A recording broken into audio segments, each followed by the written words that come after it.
So welcome back to our reading circle of Zen Mind, Beginner's Mind by Suzuki Roshi. This time we're looking at communication.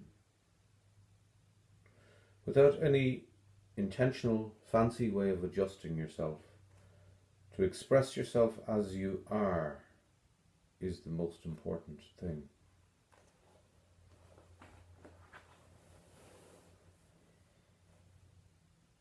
As you are, as it is. Myozan, I think in Japanese.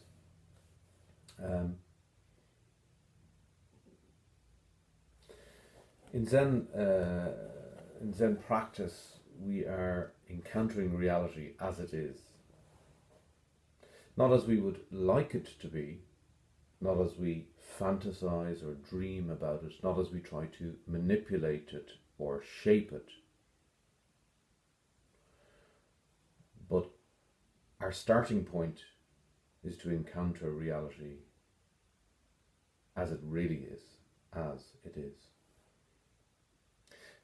This is beyond our opinions, which colour reality and twist it, beyond even our notions of what's correct and incorrect, or right and wrong. So we're trying to not filter reality through this karma, if you will, through our karmic consciousness and through our opinions and habits. What we're trying to do is encounter reality directly, is encounter reality as it is. Now, when we're trying to encounter this reality through things, this is a kind of a mediated reality. It's a reality that we're filtering through preconceptions, personality, inclination, ideology. And language itself is therefore problematic in this endeavour, because language is mediated reality. Language is reality expressed through something standing in for it or signifying it. Therefore, in the Zen tradition, there's an acknowledgement and an understanding that language can be a problem. At the end of the Vimalakirti Sutra, the great enlightened layman Vimalakirti just remains silent as his great teaching. And we see in the Denkoroku, in the first case of the Denkoroku, of the transmission of the lamp, that by Master Zazen, that Shakyamuni Buddha ascends the teaching platform, resides there in silence, and then descends from the teaching platform again. So the tradition is full of this teaching, and Zazen itself is not it's not a meditation that is full of chanting. Shikantaza is not full of chanting or visualization or guidance by a teacher's voice. It is an open and direct encounter with reality. So in Suzuki Roshi's teaching today, communication, he's reiterating this part of the Zen tradition. Communication is very important in Zen practice because I cannot speak your language very well. I am always seeking some way of communicating with you. I think that this kind of effort will result in something very good. We say that if you do not understand your master's words, you are not his disciple. To understand your master's words as your master's language is to understand your master himself. And when you understand him, you find his language is not just ordinary language, but language in its wider sense. So the teacher-student relationship in Zen is very important. And we follow the way under the guidance of a teacher. Um, and that student-teacher relationship has to click, for want of a better word. And if there's great misunderstanding there, then maybe you need to look for another teacher. Suzuki Roshi talks about this language in a wider sense. And this language in a wider sense is also gesture, is also the teachings of silence. It is deportment. All this is involved in teaching in Zen.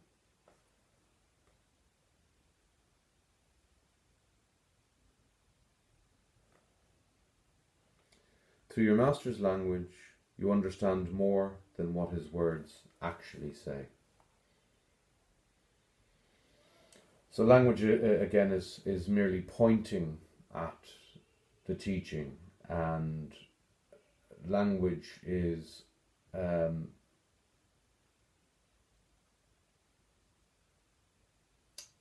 teaching more than it's actually saying. It is conveying more than the words themselves.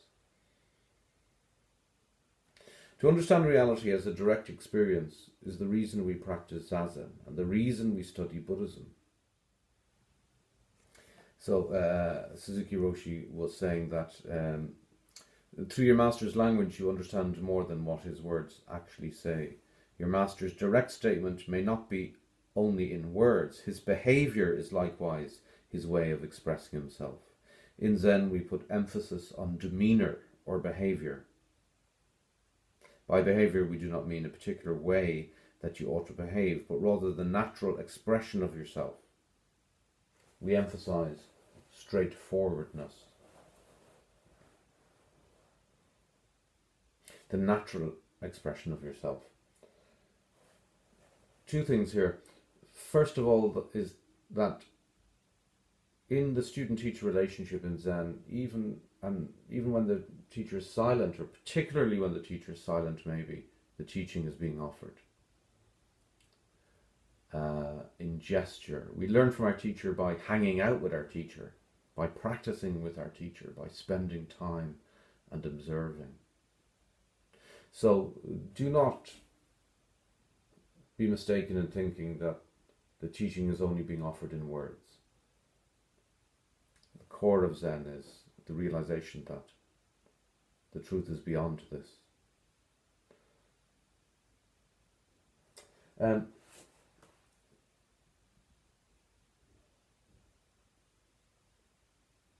That's the first thing. We put emphasis on demeanor. The other thing is this naturalness, this authenticness of self. So in the koan tradition, if you come in to answer a koan and you are offering some prefabricated, pre-cooked, warmed up, inherited answer that you got from someone else or that you think your teacher wants to hear, no, that is not the answer. The koan response must be true and authentic and present. Because this reality, this true reality that we're encountering in Zen is not some eternal reality out there in an idealized form. The true reality is here and now, in this given moment, in this time and place. This is the true reality we encounter in Zen. So, in the koan, we are not serving up a dinner we made earlier. We are making it right now, out of the ingredients here, all around us.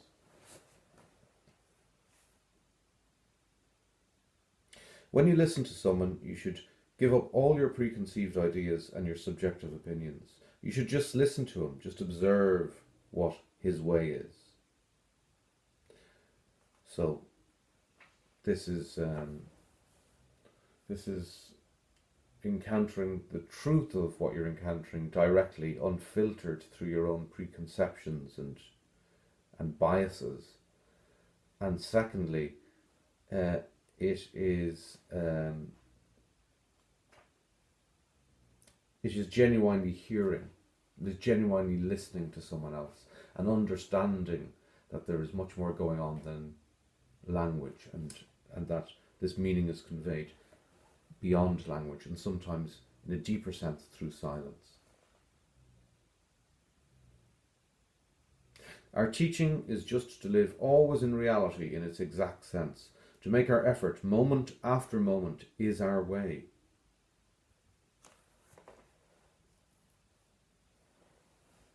So this enlightenment is always available right now, is manifest or not in this given moment. It is not something out there in the future that we will grasp and attain. It is what we have right here that we cannot grasp and that we cannot attain, but that we can open up to. True communication depends upon our being straightforward with one another. Zen masters are very straightforward. The best way to communicate may be just to sit without saying anything. Then you will have the full meaning of Zen. The best way is just to sit.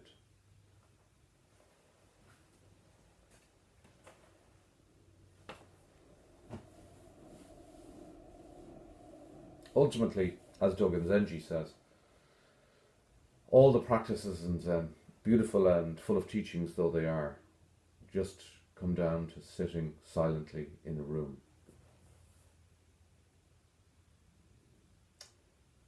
Everything is taught in Zazen. You can read as many books about Zen as you want. You can discuss Zen as much as you want. If you're not practicing Zazen in your life, this is not the Zen way. So, return to the cushion every day and open up to the truth of things as they are. This is my dear wish for you. So, let's sit for a few minutes.